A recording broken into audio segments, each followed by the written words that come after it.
Good morning, everyone, and welcome to American Scotchers Morning Coffee or Tea with American Scotcher, brought to you by our friends at Reckless Coffee Roasters. It is Monday, and it's a grumpy Monday as always, and it's grumpier than ever. He looks extra grumpy this morning. When I grabbed him, he was quite pissed.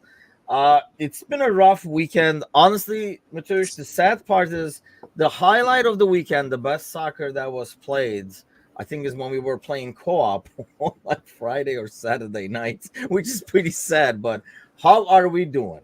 It's been a rough week overall, man. As far as the football goes, but we're here. Today's show always offers some insight on something, and then offers some respite from the sadness, and becomes sort of the therapy session that most of us need. So at least I'm glad to be doing this because I think it is really nice. I was telling Michelle right before we came on that I do like doing these. Not that I don't like doing them after a good game, but I like doing them after a really poor game because it does make me feel better in the end.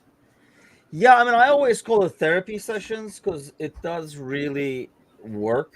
Um, I just hope this is not true, but Ryan says fresh out of jail from bringing the neighbor kid. Let's hope not. We need more. Nice hot weather in Nigeria over there. And yes, Sergi says this. We should definitely mention that today is the 35th, I believe, right? The 35th anniversary of the Hillsborough disaster.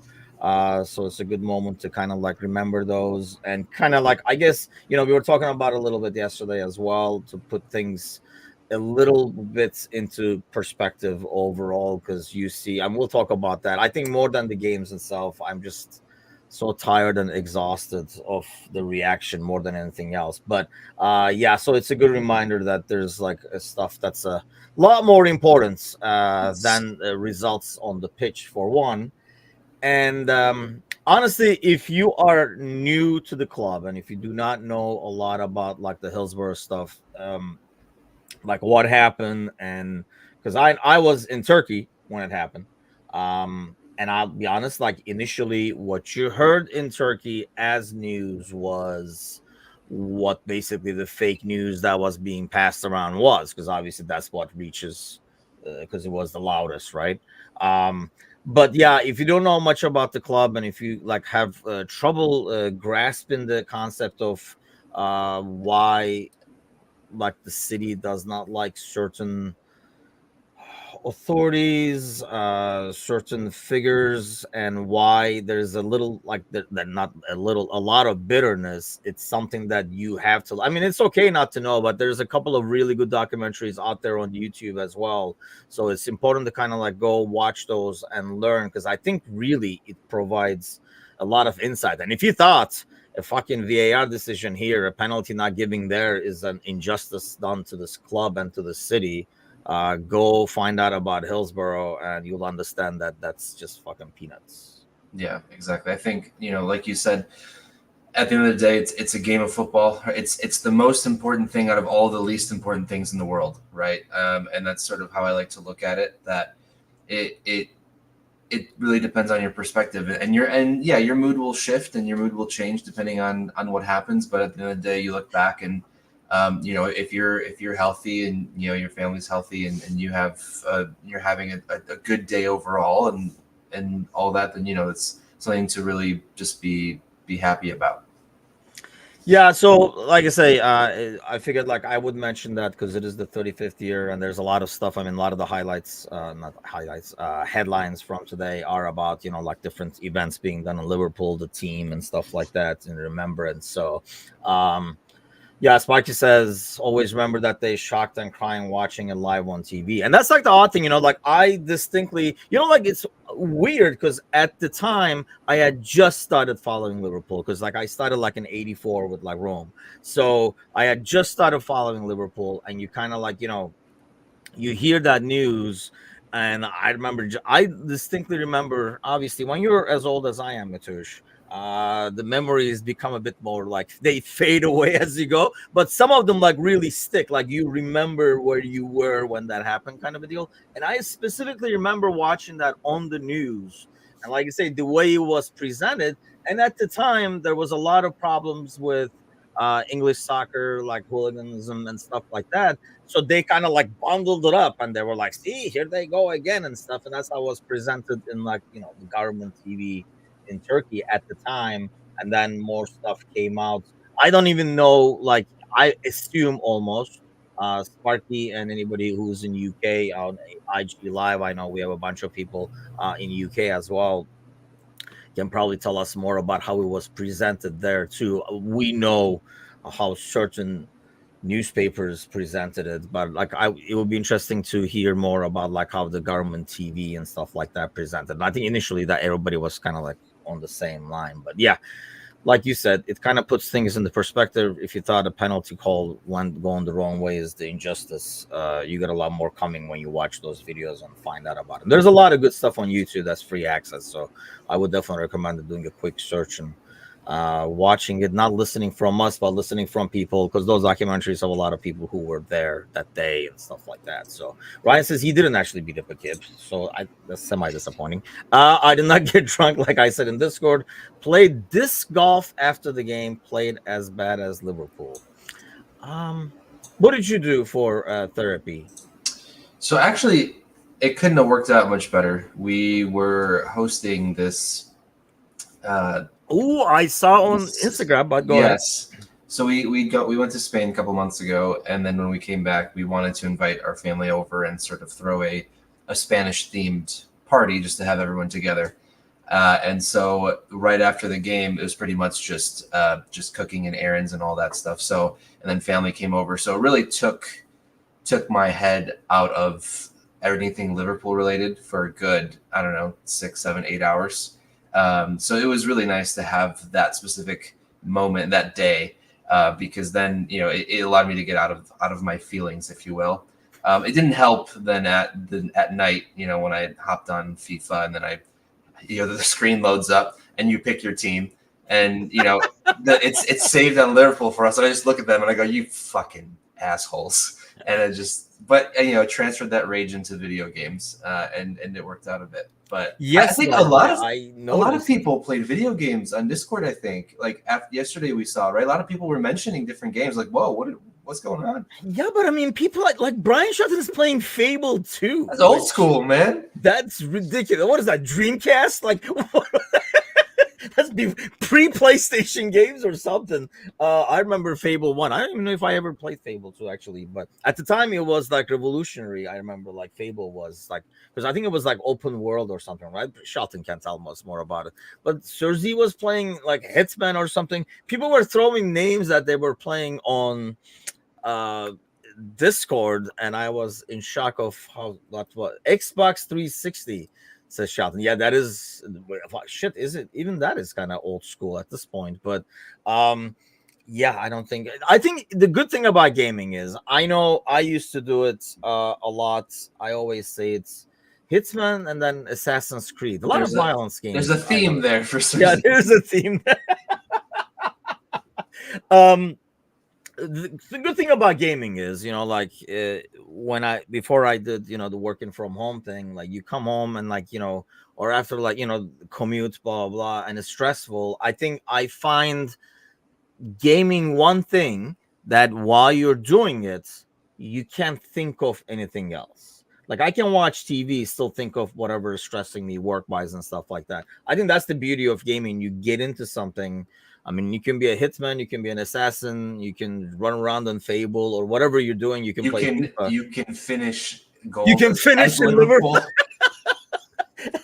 You can score with Nunez in FIFA or whatever, but it takes your mind away from like everything else, and you really can't think of anything else. My torture session, packed cases, getting ready for UK trials. Sparky can't wait till he doesn't have to get up like early for games and stuff like that regular. But then by the time the season is going to be over, so it's going to be a waste. But at least he'll be watching, I guess, the Euro at a decent time while we're kind of like struggling here. But I actually suffered straight from the post-match helps. I really helped me getting different perspectives, getting things off your chest and stuff like that. And then Fenerbahce torture started. Afternoon here in Sweden, says Simon. Thank you for joining us, sir. Yeah, I mean, that's the thing, right? It's like morning here. I just have an afternoon cup of Joe. There's no bad time to have a cup of coffee or tea. So, but yeah, it was like Fenerbahce torture straight right afterwards in Liverpool fashion. They went on one and stuff like that. So they come back and win that at least. We do the post match with my brother, which was like started out as therapy as well. And then I played some Age of Empires and stuff. Like, for example, that's my new thing that I think I got back to PC gaming over here. But we have to talk about your FIFA adventures and how you constantly talk smack over here about, how good I am and I beat up on kids and stuff like that. I think Shelton was talking about post match about feeling bad for the kids out there. I did do some miserable Call of Duty action, but no FIFA action. I have kind of finished my seasons online career on FC24, just doing the co-op with you, but you're going around acting like you're this underdog. So if you're in our tournament for FC24, and if you would like to join, if you're an Instagram line, Americans on Facebook, YouTube, throw in the comments and we'll send you an invite as well. Be wary of this guy because he is hustling people. I'm not hustling people. You beat me like 6-0 every single time. I don't know what's going on. If the players just got worse online because it's towards the end of the year, the game's not as new. I don't know. But I took a picture because I finished. It was the second division yesterday, and I'm promoted now to Division 1. And the last 5 results, I won 7-2, 4-3, 8-3, 6-4, 4-3. I'm like, what the hell is going on? This is so weird. Yeah, that's so unlike Liverpool finishing. First of all, there's way too many goals in there. But then at the same time, you got to work on your defense. Yeah, many holes in that defense. I love an FC24 sometimes, like how a game will be 4-4 at halftime, and then no goals. But then finish 5-4. Yeah. Part of it is momentum. Part of it is obviously you get used to your opponent and see what they're doing and stuff like that. So as he says, post match definitely helped. Didn't eat the cakes. Kazi put these things into perspective. Like I said, we talked a little bit about Hillsborough and stuff yesterday as well to put things into perspective. Kazi has a more positive outlook on things that I can't fully share, but at least I get it. And when somebody says something positive, some of it at least rubs off. I am not playing Anan because I refuse to play a guy who starts Thiago in FC24. So that's where I draw the line. I have yet to play anyone else, so I need to. Someone needs to play. Well, set up the tournament, damn it. I think we have 10 people, 12 people or something like that, so we can get going before we kind of make it bigger and do it with the groups and stuff like that. But the FC24, mind you, as a co-op, no spoilers here because it's in our Patreon content and going to release another episode actually later today. Not too shabby. You will be impressed. But there's going to be a lot of scouting watching us play and stuff like that. So I don't know if we're sending out all the trade secrets. No one's going to care that much, I think. Yeah, I say that. Onan is probably studying the tapes. Cersei says our season's over. I may join. I guess we'll get into it now. And then Brian, I don't know if Brian can get online because we all know his in the middle of the Unabomber location he has and his internet connection, so he would probably be lagging. With Brian's luck, he would every time he would go up a goal, his internet would go out, but his internet would work fine when he's getting battered 4-5-0. So more than the game yesterday, let's talk. Let me ask you this because I mean this is the part that I feel so exhausted, sick and tired of some of the. So you're in the Chicago group as well. So there was a couple of perfect examples there. But every freaking group, every, Twitter thread has this where, I understand. And I was talking about this yesterday. I have a mixed feeling. So let's start with where you're at, I guess. But I have kind of a mixed feeling of, this, like Kazi was saying, starting the season, this would be a good, successful year, even if we didn't win the title. And mind you, this was before Arsenal lost, and we were still, every time you go on, they suck you right in. So, we're still in it. But obviously, things are not in our hands now and all that. Having said that, I still feel like, I mean, these things were in our hand, and within the last, what, 7, 8 days, we've let a bunch of stuff slip away at our own doing, and at our own finishing, really, not even our own doing, just like poor finishing and not being able to finish and stuff. Um, Kind of like frustrated there. And then, yeah, it's like Klopp's last season, but you're still gonna support the team. So I mean, it's okay to be frustrated, disappointed, but still be appreciative of certain things. Where are you at before we go on to where the hell some people are at? Oh man, it's. I think during the game yesterday, especially toward the end, the last 2 minutes or so, there have been matches where afterwards you feel disappointed that the team didn't play better, or the team didn't get the result that they needed to get. Yesterday was one of the few times during the last 9-10 years where it was just sadness. It was a very weird feeling. It was a feeling of just emptiness. Like what is going on? Where is this team? What is, like, mentally, where is everyone at? And yeah, people will talk about having this be a successful season because when we first went into it, we thought, okay, top four would be amazing. One trophy would be even better. But I think you said this too. I think other people said it. Expectations are allowed to change. When you have the team that you have and you're playing as well as you are up to that point, it's okay to now be a lot more disappointed that they didn't get to that next hump that we really wanted them to get to.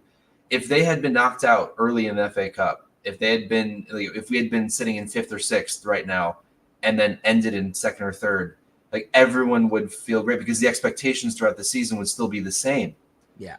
But the fact that you and it is probably just overachieving, right? I think that's what it comes down to, is this team overachieved.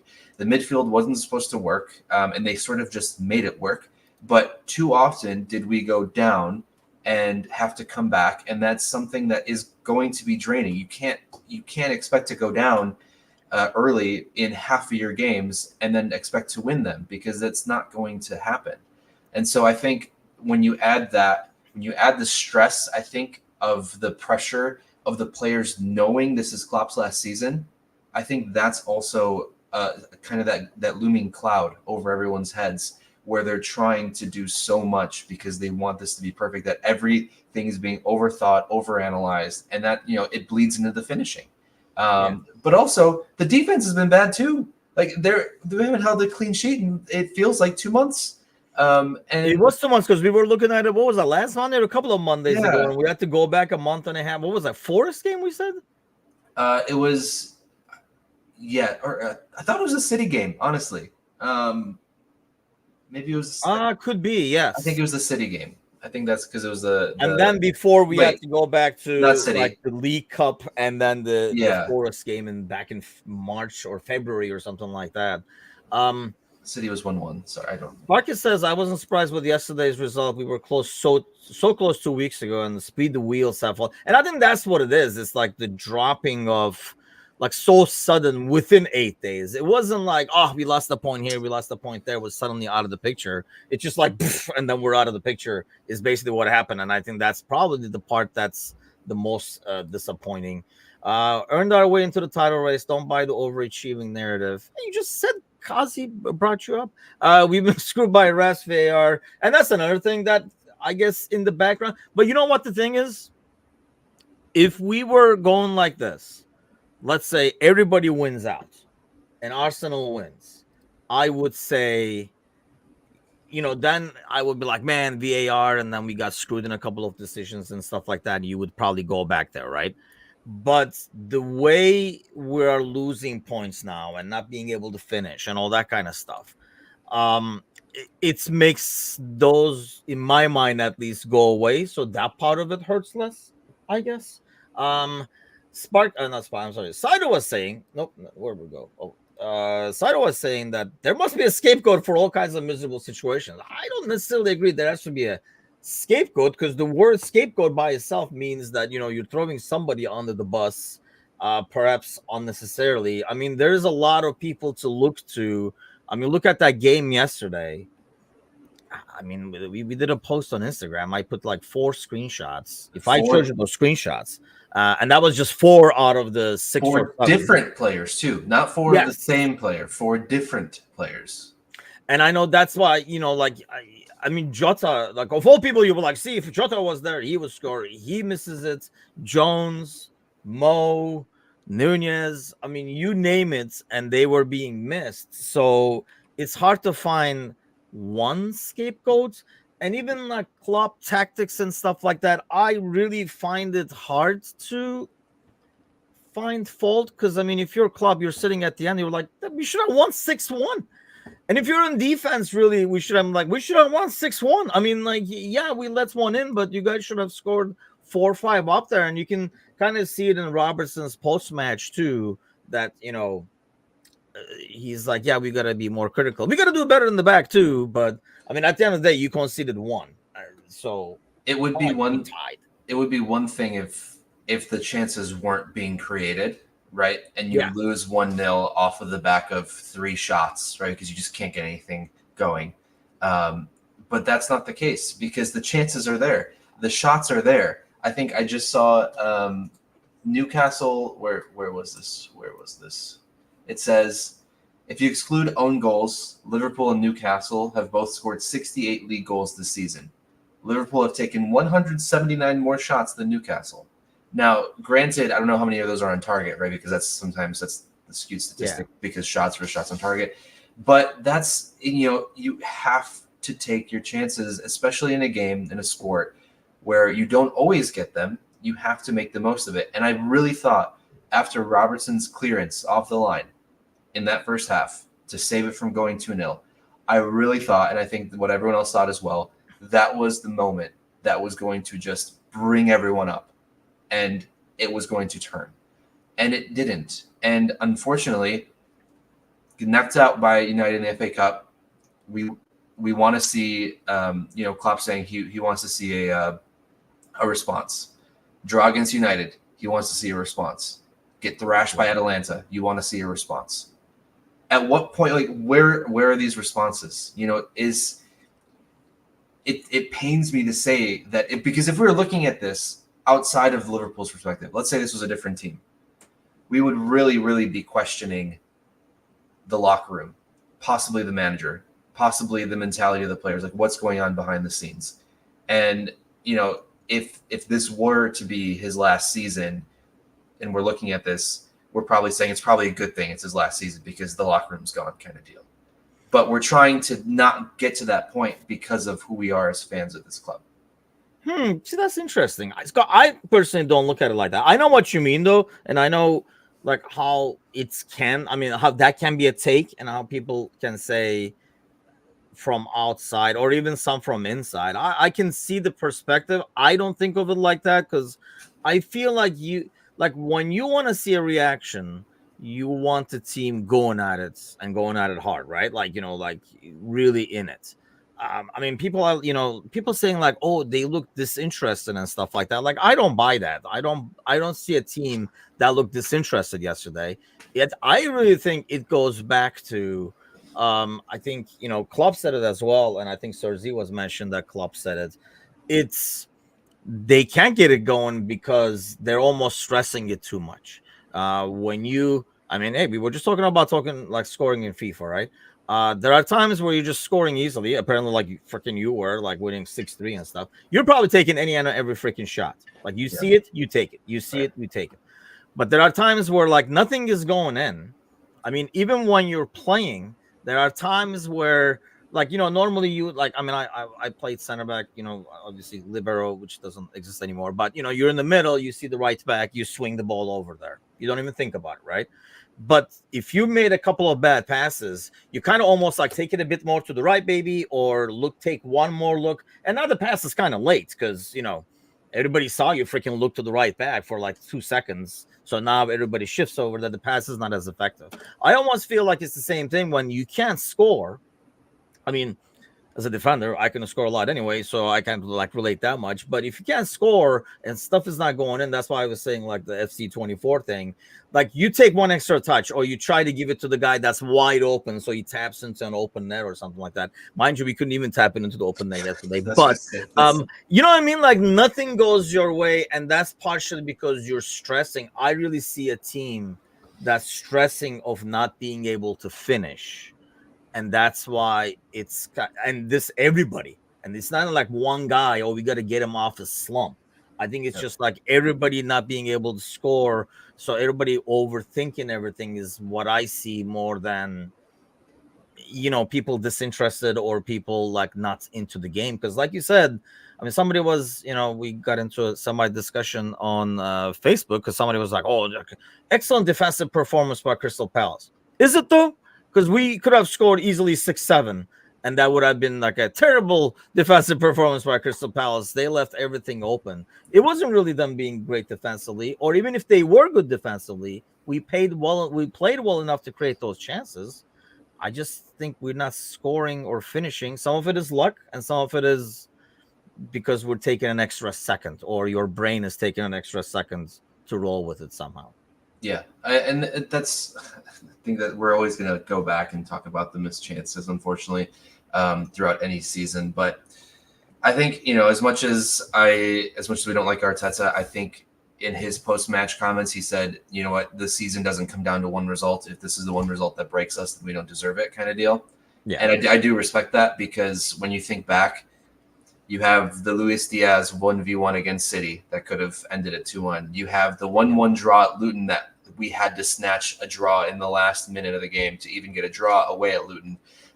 You have these different moments in the year that could have prevented you from getting to the point of the necessity that you needed yesterday. And it's it's tough, but that's what sport. You got to go out there, you play. You can't win it on paper. You have to win it on the pitch, and that's it. Crystal Palace, credit to them as well. It's not like they didn't have chances either. I mean, that game could have ended 4-3, 4-2, really. I mean, Allison, I don't know, people are saying what a great save it was. He was just in the right place at the right time. And I think Henderson as well, a couple of his saves, he was just, so some of it is positioning, right, as a good keeper. But you just happen to be there, and the ball's going so quick, you can't react to it, but you happen to just be there. And it's nice to have Ali back. But yeah, it is what it is, man. Yeah, we were talking about like which miss was the worst, because there were so many horrific misses yesterday, and that's why I feel like some of them it's a goalie trying to make himself as big as possible. Yeah, Ali has no idea what's going on there. He's just like trying to make himself bigger. Same thing with Henderson. But then the one that Ali said, I don't think the dude has time there. That's why I kind of came back to Nunez's miss, because I feel like he has time to kind of look, and but then the frustration, you're trying to smash it in so it goes in, so more than placements you're looking at just smashing it in, and it was like dodgeball, man. Like if he could, Henderson couldn't get out of the way, if you will. Ryan says a lot. Ryan says people saying Xabi Alonso wasn't ready for the gig, about to win. What more did he have to prove? I'm still totally okay with Amorim coming over Xabi Alonso, to be honest with you. But that's kind of like my bias against. I'm not too big on bringing back ex-players, because I feel like a lot of fans can split the player away from the coach, so everything gets judged on a different scale. There's like a certain handicap, if you will, of like how people like judge it, and that will drive me even further nuts. Speaking of driving me nuts, bring it on, Saidu. This is what's really driving me nuts. Saidu's not in there. Saidu has been very consistent. Even Jones, when Jones was our best player, Saidu was talking shit about Jones, so I'll give him the credit for that. But the thing that I can't stand online, and really, like yesterday I was like, oh my god, I am so done with these people, kind of a thing. And that's when you kind of like have to take time and go to Age of Empires or whatever, go Hitsman or whatever. But there's two ridiculous things. One, the guy who gets online and like just literally throws up his frustration and anger in a post, sells everybody, slates everybody. From Ali is not the goalkeeper he was to Mo. I mean, you name it. They name 10 guys, sell everybody, start over, blow the whole thing up. So rightfully, a bunch of people come in and like ridicule him for his over the top throwing up on a Facebook post. And then they come back and they do the I'm just an emotional and passionate fan, blah blah. Bro, just stay off the fucking social media then for an hour after the game so that we don't have to watch you throw up on social media. Yeah, and please stop using Facebook as Twitter, people. If you're in these groups and you post something every other fucking hour or every 30 minutes, get off of Facebook, go to Twitter, and just leave us alone. Because I'm tired of seeing because we're not on X. the same name over and over and over with every single post in that US group. It's like, dude, we get it. You are the super fan. None of us understand it. We don't get it right. You're the only one that knows how to be a real fan, which is why you're so loud about it. That's kind of how I feel. Like the people who have to be so loud about it all the time tend not to be the biggest. I mean, maybe they are sometimes, obviously, but also they're like overdoing it. They're trying to sell themselves so highly on this idea of them being such a great fan. And as soon as someone disagrees with them, well, you don't understand what it means to be a fan. Yeah, I'm just passionate. I was born and raised in Milwaukee. You don't understand. Okay. Yeah. You're right. I don't get it. I don't get it at all. Or so join this one. See, like on Discord, as we're chatting during the game, you can say something out of frustration and say, "Oh, this guy sucks" or something like that. And it usually and people usually forget about it because it's in the middle of the game, so there's a lot more comments going on. Yes, but I feel like it takes a lot more to go to Facebook, write a goddamn paragraph, and like literally just throw up all your stupid thoughts in one post and write 3 paragraphs about how this sucks and club is not the manager, this team is not interested, or they don't care, or they just play for the money. But whereas like 3 weeks ago they were like the best players ever and stuff like that, and then come back and be like, "Oh, I'm just a pet." You're not. You're just a fucking jerk, is what you are. It's like you're like the lowest of low when you do that. And then the second part of people that I just find ridiculously annoying is, and like we always talk about this with Kazi, right? He's always talked smack about Nunez, but he's always said, and I honestly believe him, like that's why I'm mentioning it, because I put people like Kazi in a totally different category. You can feel like somebody is not good. Like Saito might think Jones is crap. Kazi has always said, he doesn't think Nunez is good and stuff like that. But at the same time, you still root for the guy. You still want him to do well and stuff. I see so many people almost freaking happy that the guy they were slating all along, like you can kind of see like the joy they're taking in posting and saying, "See, I told you guys," and you guys. It is just the most annoying thing, because I don't understand how you can be a fan just waiting for that. I just don't get it. I can't like even relate. 100%. Absolutely. We support this team, and it means supporting the players, and it doesn't mean cheering the miserableness that comes along with some of those moments. And yeah, I know some players will kind of have bigger targets on their back for whatever the reason, but at the end of the day, you still want them to succeed. And like you're saying, Kazi is the best evidence of this, because he will every single time you say, "I fucking hate Darwin Nunez, but I hope he wins us the league." Yeah. Because you just it can happen. You don't have to love every player. It's just like working with people. You don't have to love every one of your coworkers, but you can respect them enough to work with them. You can respect the people enough to support them. You don't have to like them per se. And them going good is you doing good. So it's like you gotta still like be able to root for him. I seriously love Nunez's work rate. All of us Thursday do. Yes, I mean that's the thing. To be at the same time, I think maybe we've done too much for the work rate thing, because you can throw me out there. I'll run a lot too, but I'm not going to be able to finish. And ultimately, that's the job. That's a big part of the job. It's not only running around and pressing kind of a thing. You got to be able to finish. You got to be reliable in certain things. Timuchin would rather have the coach that won 5-6 rated Portugal League more than a guy who only win everything this year in Germany. I don't know. I just feel like there are a couple of coaches like in NFL too, right? Like I feel like Xavi landed in a good situation I think in Leverkusen. I think he is obviously a good manager. You don't win the league by being a bad manager, right? I do think there was a slight perfect storm, if you will, of Bayer Leverkusen having a good core of guys. Like Florian Wirtz is out of this world. He is a phenomenal player. He's like an Eden Hazard remake, except he's gonna hopefully not disappear for 5 years. But I think Leverkusen having the right players. I think Bayern Munich having the right amount of chaos in their squad. I think that helped the entire situation. Granted, whether Bayern Munich is having a poor clubhouse or not, Bayer Leverkusen going undefeated to this point is still an incredible feat, and I think it still deserves praise.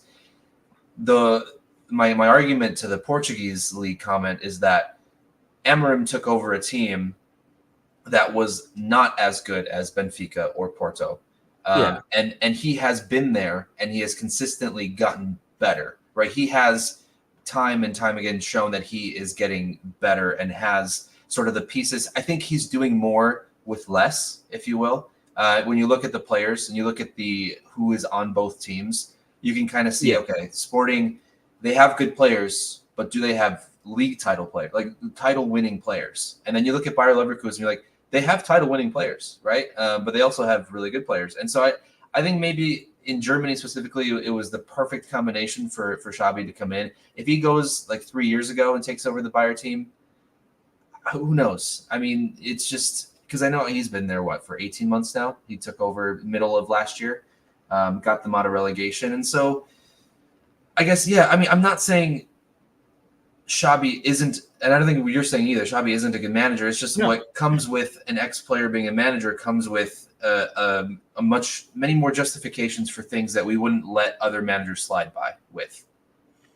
I think, Alonso's team was better. I mean, we're not comparing, you're not comparing the beginning of the season to the end of the season. We're just saying he had a lot of pieces in place. I kind of find that the perfect storm thing, I almost feel like, was that Gruden who took over, what's his face, Dungy's team after they can't Dungy, but everything was there. He came in and won. Was that Gruden?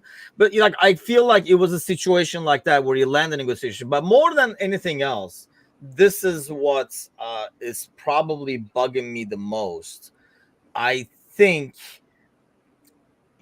Xavi ultimately wants Real, and I don't want somebody who's going to be here. So yes, it was. Yeah, that's the kind of I kind of find it. I'm not saying it's exactly the same, but to me, it almost seems like that, where he came into a situation where he only had to add one ingredient on top, and the meal was done. He was like, "Did you put carrots in this? That's why."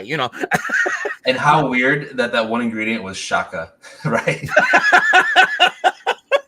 We need someone irate in here. But yeah, I mean, I kind of find it similar to that. And more importantly, I get the feeling, yes, he does want ultimately the Real job. And if he's going to use it as a step, and if he's not going to be all in, you never got that feeling with Klopp, even when he first came over, that, he does want to be here and this is his thing and it fits him perfectly and he understands that.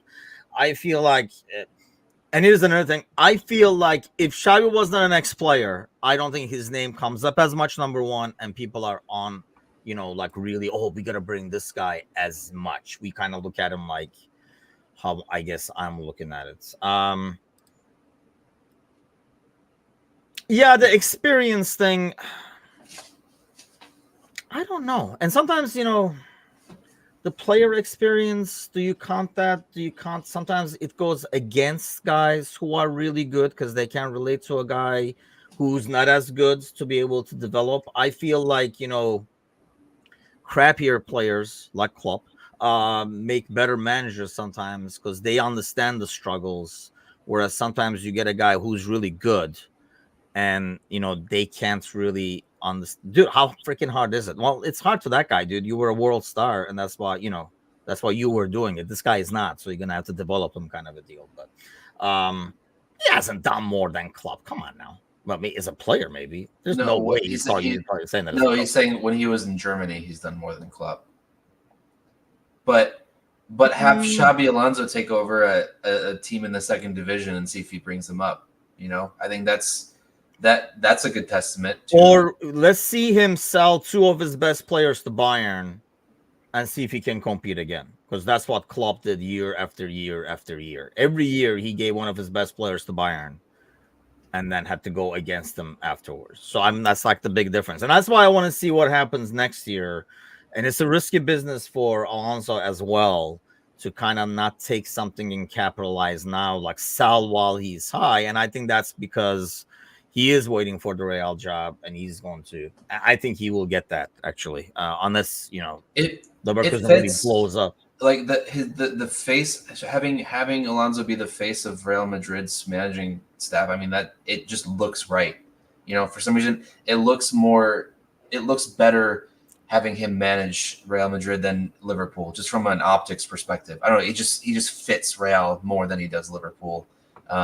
Maybe it's the Spanish speaking. I don't know. But it just he will be a guy that will be absolutely adored by Madrid fans for 15 years, possibly, right? Because he's so young. He could be there forever. Nobody lasts there that long. I know. But especially because he's young, right? Yeah. I mean, that's like like Ancelotti has this thing to him where I don't know, like the mafia look he's got going, but you always get the feeling that he's got a plan.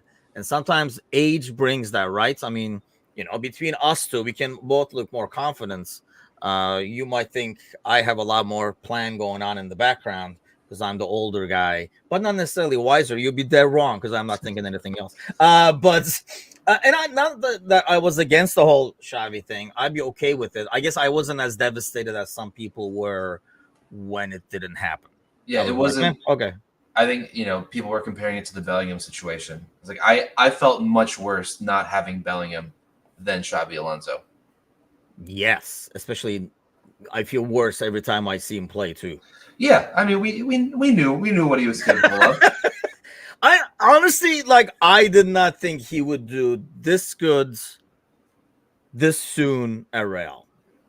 You thought it would take a little bit more time? Yeah. And I even then, I think he would be like a Valverde, like a really good piece of midfield in a really good team, but not, like carrying the team almost. Right? I mean, he's like one of the main guys. Especially early in the year. I did not expect him to be in that role when you have so many other players in there that are, already like world class and stuff like that. For him to outshine all those other stars, yeah, I did not see that happening at all. Has the magic eyebrow? Maybe that's what it is. Yes, that's funny though, right? It's like, and then he could not run out of Everton fast enough. He was like, "Hold on, I got a call. Oh, it's Real. See you guys later." I can't believe that was a real thing that happened. Every time I think about Ancelotti at Everton, I think that I was sleeping or dreaming, and just like, when this didn't happen in real life. There's no way this happened in real life. I actually got that same feeling every time I saw him on the sideline at Everton. He was thinking, "This is not happening. This is not real life." What have I done to deserve this? Yeah, I mean, he had to look like, you gotta be shitting me, kind of a thing. Every time you saw him over there, and yeah, you kind of knew. And that's the thing. I do not want to get that. You looked at Ancelotti at Everton, and you knew he was looking for another boat to jump on. And I don't want. That's one reason when Xavi, if he came now, I would feel like he's waiting for that boat, and that's why I do not want that whole ordeal. Carlo was the Everton manager when Curtis Jones scored in the derby. Yes, that's right. That's right. And yeah, I mean, yeah, probably wakes up in the middle of the night at times, like in a cold sweat. And he was like, "Oh, I thought I was back in Everton." Kind of like pinching himself. He's like, "Whew, I'm in Madrid."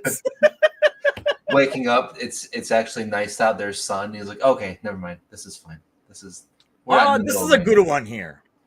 Knowing what we know now, would you take Bellingham or the quad signing of Maka, Sobo, Ando, and grab him? Oh, God. Damn, that's a good one, dude, because it's about the same money, I think, too.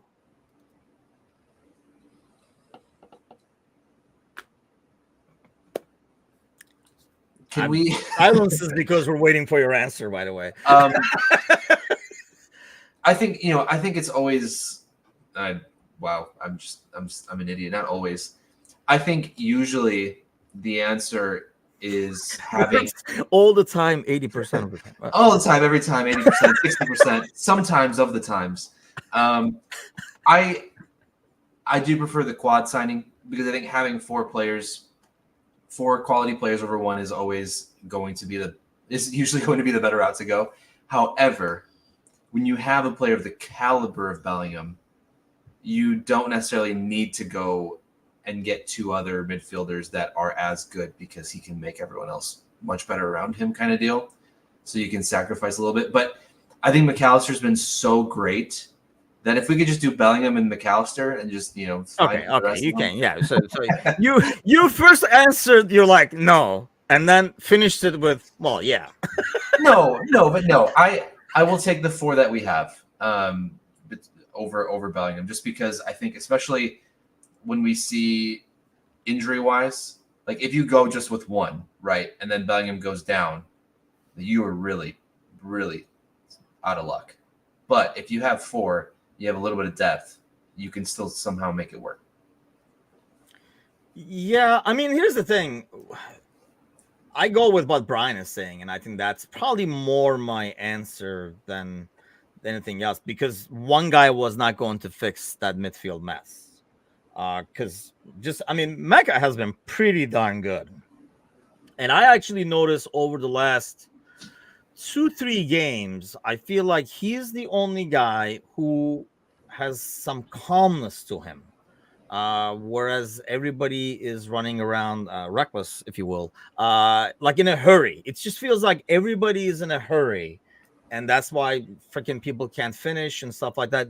Things feel rushed, except when the ball comes to McAllister. Maybe it's just a feeling I'm getting, but there's a calmness to him, how he plays the game. Even if he's just playing a one-touch pass and stuff, there's a calmness to seeing stuff around the field. And he's definitely the bargain of the season. And I think it goes to,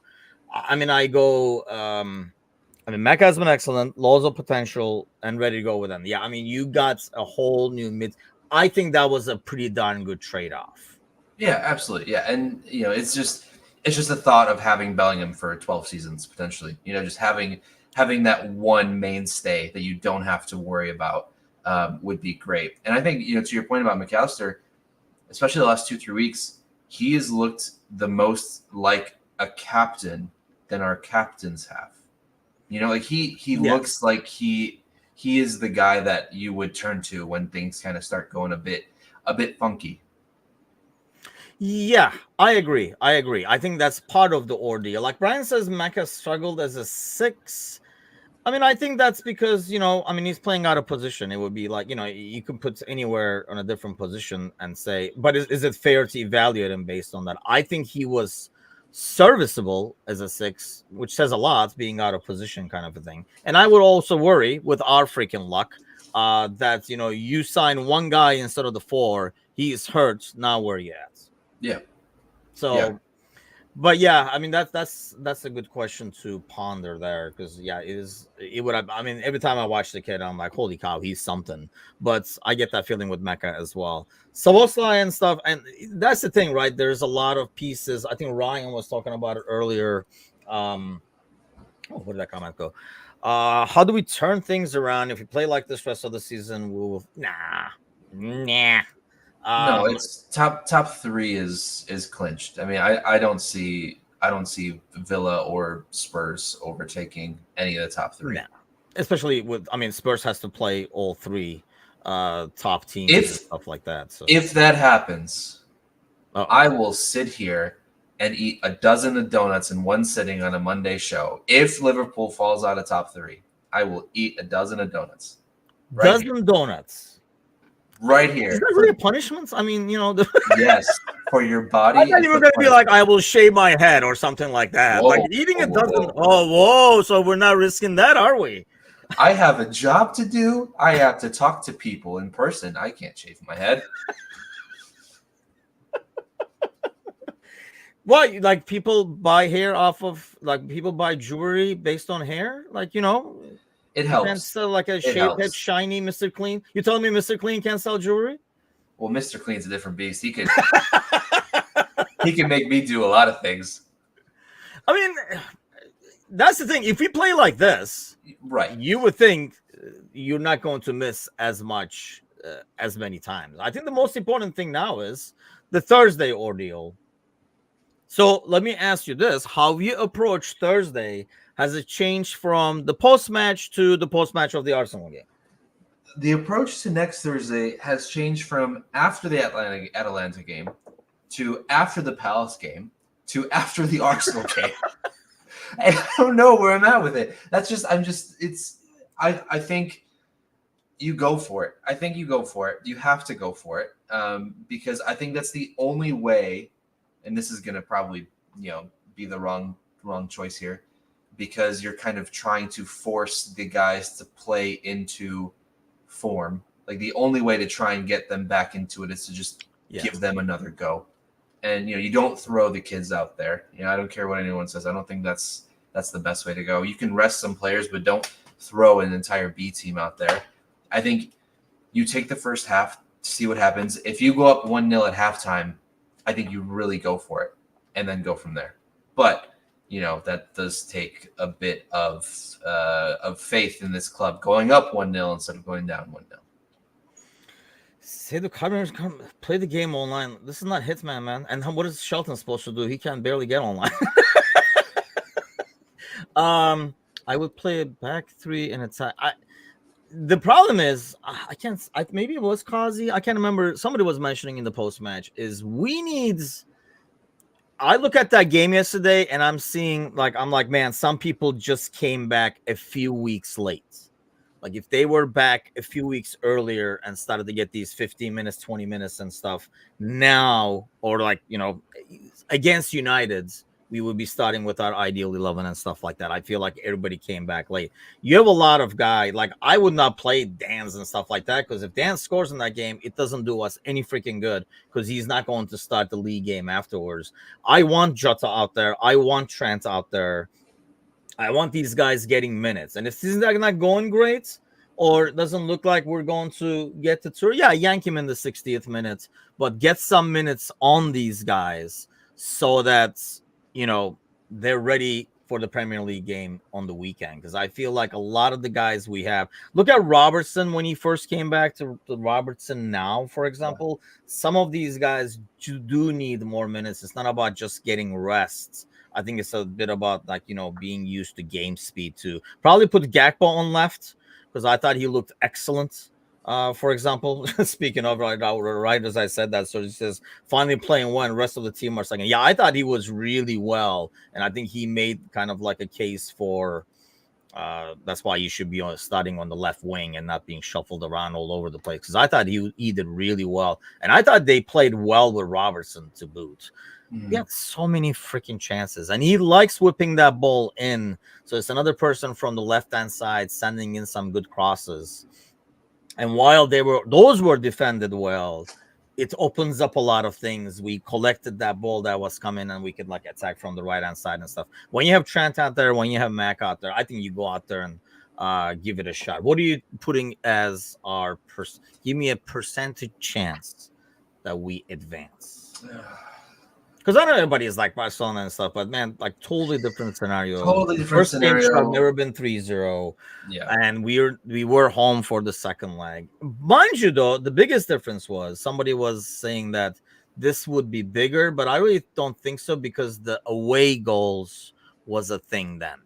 So it was very important not to concede. Whereas you go to Atalanta and, I guess wouldn't that matter? Now we're away, but, that's not as big of an issue to even worry about. You just got to go out there and win by 3 and then take it to overtime or whatever you got to do. Yeah. If you need to take it to penalties, take it to penalties. So you kind of do what you need to do. I think percentage-wise, let's do 12.5%. like an eighth of a Man, chance. there's so much science went into that because it wasn't even like 10. It wasn't Well, 15. It was no, 12 and a half. because when I was thinking, is it 50-50? No way. Do they have a quarter of a chance? No. Okay, so let's have that. So an eighth. So 12.5%. Wow. If you can just finish, says Brian. Yeah, and that's the thing. Yeah, I put it on 10. I still keep it at 10 because, and one thing that I am hopeful on is the way Atalanta plays. See, even Sparky, they're not going to change the way they play. We're at the 10%. Yes. So, which means those spaces are going to be behind. So, as long as we do not concede, we might get some goals. And once you get one, that's when you creep in the doubts and take the crowd out of the game and stuff like that, it could be good. And here's another thing, like the crowds in these games, if it was like the first game was 1-1 or they won 2-1 and stuff like that, you expect the crowd to be more in it. This is going to be like they're going there to enjoy a day. So once you creep in the dot with an early goal and stuff, I sold myself from 10 to 12 and a half. It's possible. Sergi is loving your 12 and a half. I just explained it. You so much 50-50, and then you cut it in half again. You go, you cut it in half again. It's that easy. It's just math, people. That's what we do on a Monday morning. Okay. Monday is grooming day. Who's getting groomed? 2 weeks in a row. No one. Really? But there was a lot of cleanup from yesterday. So that's going to be, we're grooming. Are there any leftovers from yesterday? What did we do, by the way? What was on the menu? Okay. It was tapas, right? Tapas, yes. So, all right. I'm gonna try and remember the table from left to right here. So there was share the Instagram post because it was on there, but I have a video. There's a Spanish omelet.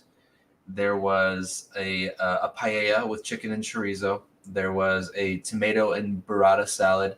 There were anchovies. There was tomato bread. Wait. There was anchovies like just sitting on a plate? Yeah. Okay. In olive oil. No, I'm just trying to get the concept here. Yes. Like, I don't know. Yes. Anchovies were on the burrata or what's going on? Oh, yeah. No. There were anchovies on a plate by itself, and you grab a piece of bread because the anchovies are salty as hell. So you kind of mix that together, and it's much better. Anchovies are good stuff.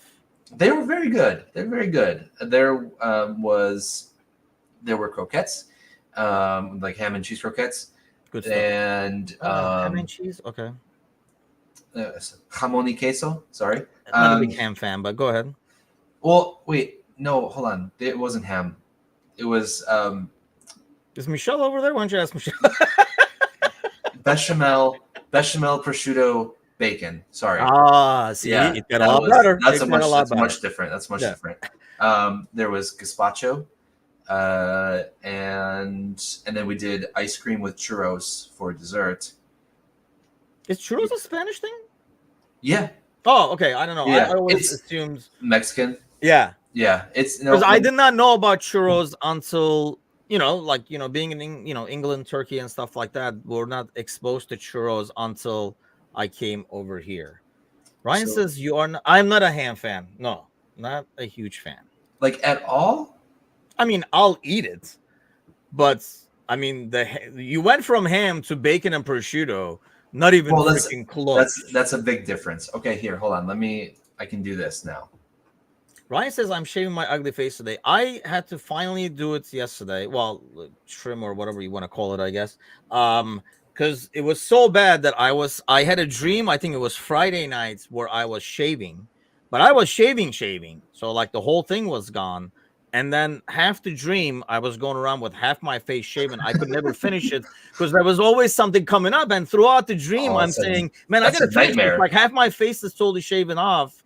Yeah, so that the next day I told Angel, I'm like, yeah, I really have to. That is a nightmare, not a dream. That's true. That's true. I popped this up here. Here we go. We go. This is a glimpse of the Prince life. This is how royalty lives, people. Yeah. Gold forks and spoons. No, that's real gold. You don't think it's just plated. Yeah, I mean, I work at a jewelry store. Obviously, it's real gold, you guys. I think there's a plate or two missing on here actually. Now that I look at it, but that's okay. So yeah, this is the overall idea. Oh whoa, oh yeah. Oh, look at we have close There you up go. and everything now. Oh yeah, there were these gold spoons. These peppers with goat cheese inside, garlic shrimp. What are the little vials of olive oil? Is that olive oil? Olive oil with different flavors that we bought in Spain. Infused, if you will. God damn it, I'm hungry now, and I don't even do breakfast. Is that mushrooms in the background? I sense the disturbance in the force. No. These are anchovies. Those are anchovies, okay. These are there's peppers, there's I think they're nuts of some kind, and then there's olives behind those. You think they're nuts of some kind? I don't remember. I didn't eat that. But there's the beef birria, and then the chorizo, and well, we're missing something. Hold on, folks. I know this is what you're here for. Missing, bro. Probably came to the table hot. These are old cold dishes. Meanwhile, like people are joining in like Instagram Live, and they're like, "What is going on? Is this a food channel?" Surprise. Cersei says, "How people live on." I mean, people, do not even like look at this and then get frustrated with your own life. This is just royalty. This is a level that we will never achieve in our lives. Hold on. No, we should not end episodes with freaking food pics, because now I gotta go have breakfast or some shit. Because the croquettes. Oh, the hot stuff came to the table. What are we drinking, by the way? What are we drinking? And who put the croquette on their plate without removing a napkin? Show yourself. Okay, that was we were testing one of the croquettes. That's Michelle's plate. So we wanted to make sure that they turned out okay. So to drink, there was cava, which is a Spanish champagne. We also had white wine, red wine, sangria. So we had options as far as drinks are concerned. I blame USPS for losing my invitation to this, by the way. The mail has really gone now. It's just ridiculous. So yes, there's the omelet, and then the croquettes. This is the paella. I think that's that then, I believe. Brian says nothing is smoked. Yeah, I mean, I was gonna say I don't have that kind of skill when it comes to the food making. Sparky says, "Would you shave your beard if Nunez scores a hat trick?" Yes, do it. Yeah, I mean, for like ever again or just this season.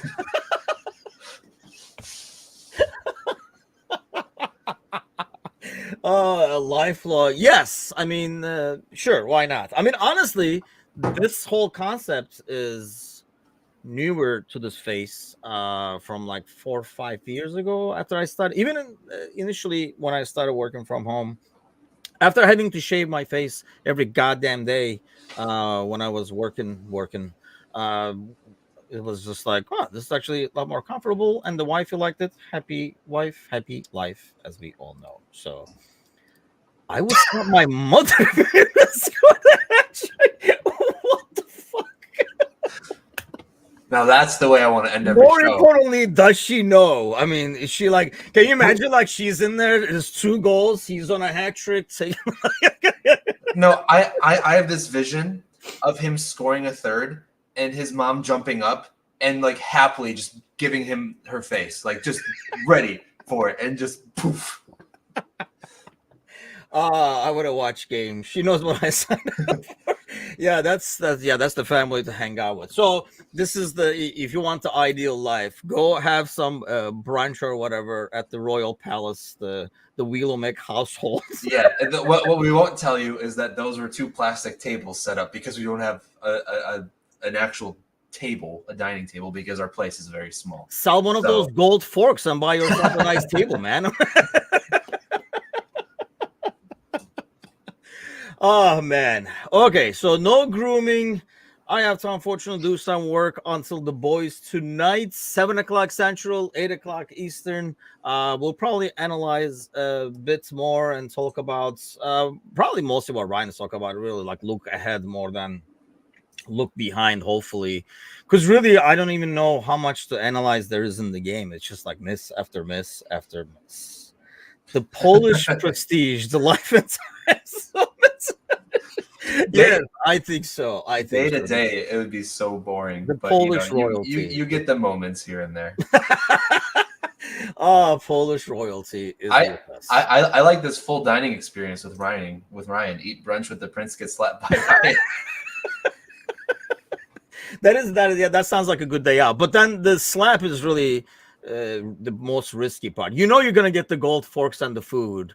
The slap really depends on the hat trick, so it might never happen. If the food is good, it's worth it, right? Yes, it slaps, as the kids would say. Oh, I'll end that with that dad joke. Okay, well, It actually wasn't that bad. wasn't that bad? Okay, well, we'll roll with it then. I'll do it again tonight. Have a great week, everybody.